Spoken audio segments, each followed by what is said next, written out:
Akhir tahun 2025, kasus influenza AH3N2 yang viral disebut sebagai superflu mengalami peningkatan.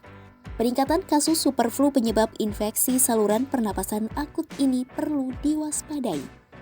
Anggota Unit Kerja Koordinasi Respirologi Ikatan Dokter Anak Indonesia, Dr.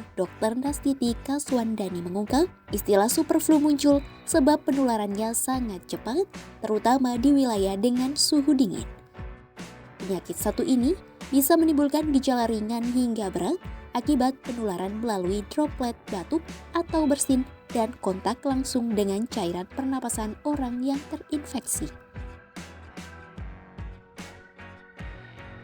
Flu biasa atau common cold biasa disebabkan oleh ratusan jenis virus dengan rhinovirus sebagai penyebab paling umum. Sementara, influenza atau dikenal sebagai superflu disebabkan secara spesifik oleh virus influenza, terutama tipe A dan B. Untuk gejala, flu biasa umumnya menimbulkan gejala ringan seperti hidung meler atau tersumbat, bersin, batuk ringan, dan sakit tenggorokan. Demam juga jarang terjadi pada orang dewasa. Sebaliknya, influenza biasanya datang secara tiba-tiba dengan gejala yang lebih berat seperti demam tinggi, nyeri otot, sakit kepala, batuk kering, menggigil, dan kelelahan ekstrim.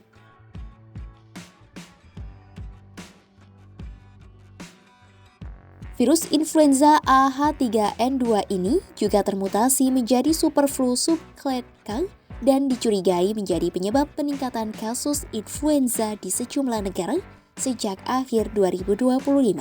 Secara klinis, Nastiti menuturkan, gejala superflu tidak berbeda dengan influenza A pada umumnya.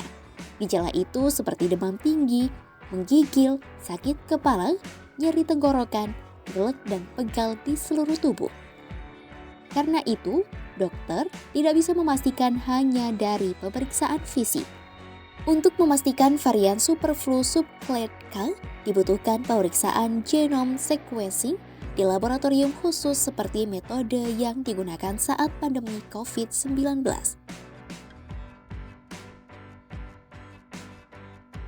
Juru bicara Kementerian Kesehatan Widiawati mengatakan, vaksin influenza yang tersedia saat ini masih efektif dalam menurunkan resiko sakit berat, rawat inap, dan kematian akibat superflu virus H3N2 termasuk subclade K. Widiawati mengatakan, subclade K tidak menunjukkan peningkatan keparahan dibandingkan clade influenza lainnya berdasarkan penilaian WHO. Hingga akhir Desember 2025, tercatat 62 kasus superflu di Indonesia yang tersebar di 8 provinsi dengan jumlah terbanyak di Jawa Timur, Kalimantan Selatan, dan Jawa Barat. Ketua Indonesia Influenza Foundation Profesor Dr. Cisi B. Kartasasmita SPAK mengatakan vaksin influenza bisa diberikan setahun sekali karena virus influenza yang bersirkulasi termasuk penyebab superflu yang bisa berubah setiap tahun.